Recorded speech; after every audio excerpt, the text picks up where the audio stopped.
river bank. Dark clouds started forming on the sky, indicating a heavy rain coming. When they arrived at the river bank, Princess Adaugo mistakenly hit her legs on the stone while she was hurrying to get into Onduka's boat. She screamed loudly in pain and fell on the ground. Onduka carried her up to his boat. Thankfully, she wasn't bleeding. He then hurried to prepare his boat before the rain starts. They started their journey, even though they knew that they were taking a big risk. Back at the palace, King Onyeisi had woken up early so he could talk to his daughter. When he entered the princess's hut, there was no one there. He was surprised. He called Ngozi.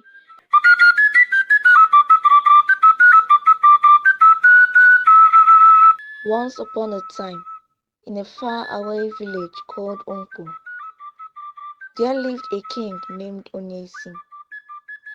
King Onyeisi lived in the palace with his second wife, Queen Olama, and his only child, Princess Adaugo. Princess Adaugo had lost her mother when she was 5 years old, and her father, King Onyeisi, married Queen Olama. Queen Olama was a good woman. She took care of Princess Adaugo just like she would to her own child. Although she was childless herself, Queen Olama poured her love to the princess, nurturing her as her own flesh and blood. Princess Adaugo was a very beautiful young maiden, such that suitors from Umpo and other neighboring villages sought her hand in marriage. Yet, none could meet the very high bride price set by King Onyeisi. However, in Umpo village, there lived a wealthy old chief called Chief Ikemba the Great. He was a wealthy farmer and owns acres of farmland. He was called the Great because of his wealth, and everyone in the neighborhood obeyed him, and he was really violent to anyone who does otherwise. One bright afternoon, while Princess Adaugo and her chief maid were taking a stroll to the village stream, Chief Ikemba sighted the princess from his farm, where he was inspecting his workers, and he instantly fell in love with the princess. He has never seen the princess before, although he had heard rumors about her beauty. So he said to himself that he would marry her. 1 week later, the old chief went to the palace to ask for the princess's hand in marriage.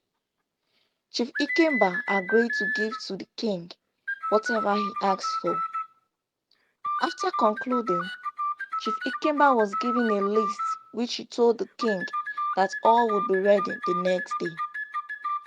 The next day, he brought with him various farm produce, livestock, money, jewelries, including some expensive clothing made specially for Queen Olama and Princess Adaugo.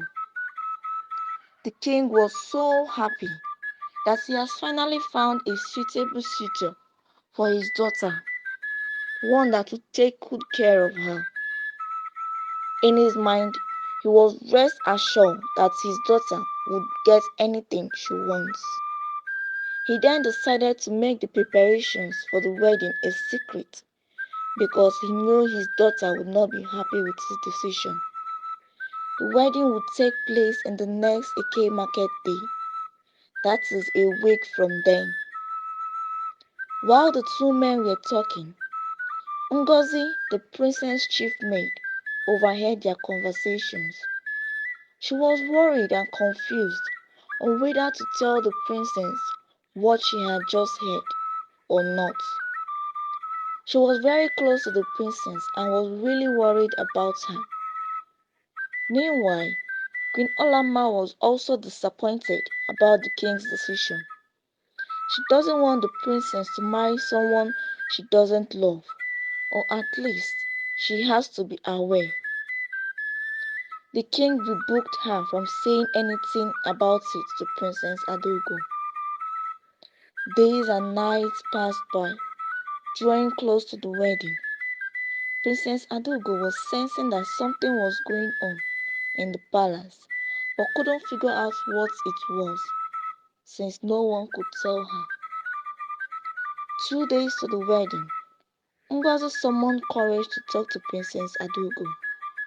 She told her about her father's plan to give her out in marriage to the old Chief Ikemba, and also about the secret wedding preparations going on. On hearing this, the princess was shocked and confused on what to do. She thought to herself that she would never marry that old and horrible man. Why would her father do this to her? Princess Adaugo then decided that she would have to run away with her lover as soon as possible. At midnight, Princess Adaugo silently crept out of the palace to Nduka, her boyfriend's house, with a bag of clothes. She ran with fear through the darkness. When she finally arrived at Nduka's house, she was tired and thirsty. Nduka was shocked to see the princess. He looked around to check whether anyone was chasing the princess, but there was no one. He then took the princess inside his hut and gave her a cup of water to drink because he saw that she was very tired. He couldn't settle down. He paced around the room, worried, while he waited for Princess Adaugo to talk. After she was done, Nduka then asked her what the problem was.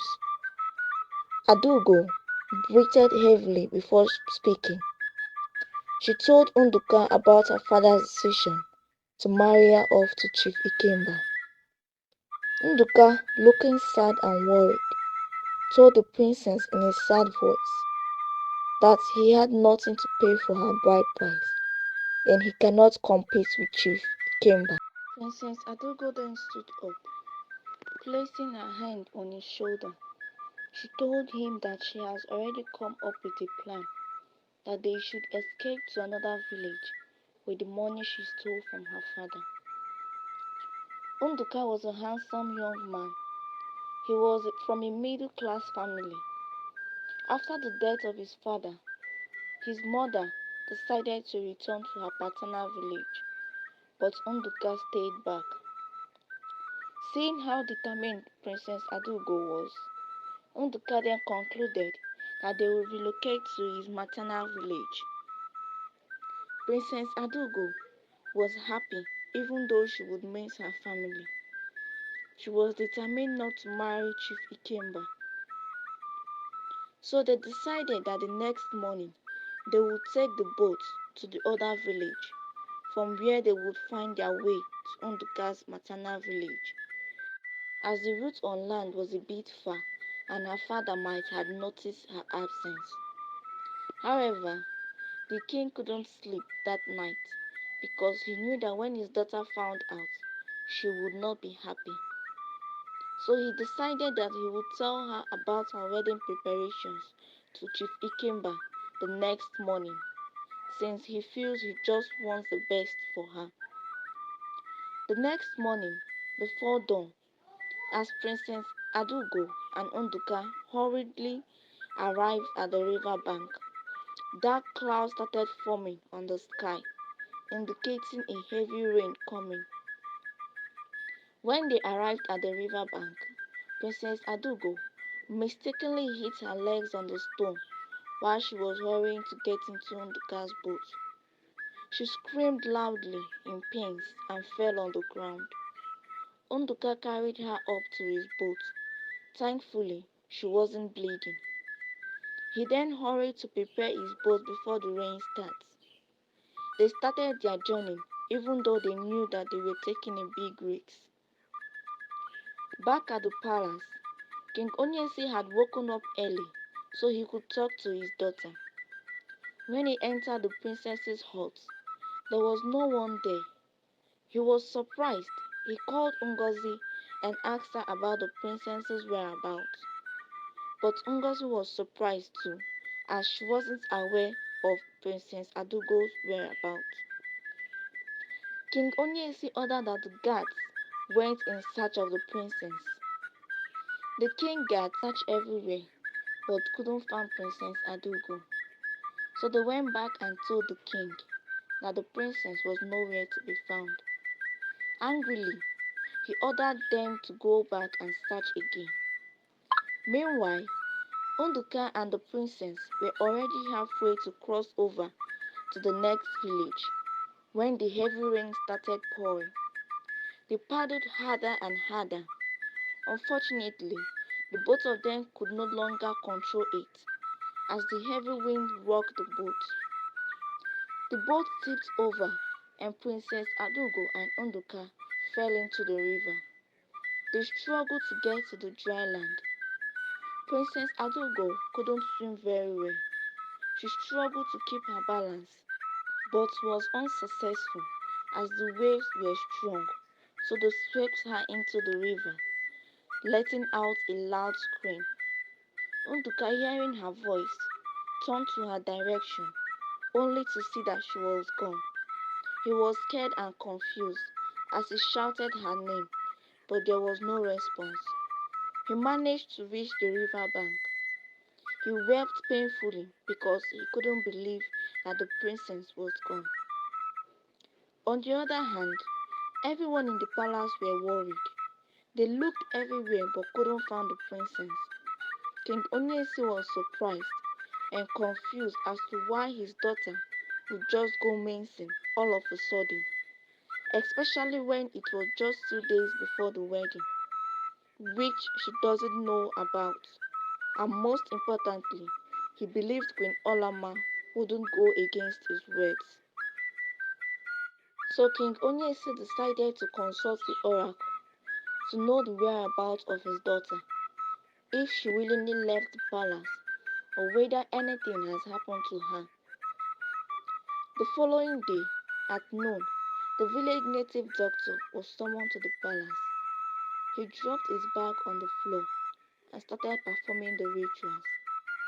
The native doctor shook his head and was about to speak when Unduka entered the palace, crying as he fell on the ground. King Onyeisi asked him what the issue is, but Unduka continued crying with his head bowed low. This made King Onyeisi angry. He told his guards to throw Unduka out of his presence.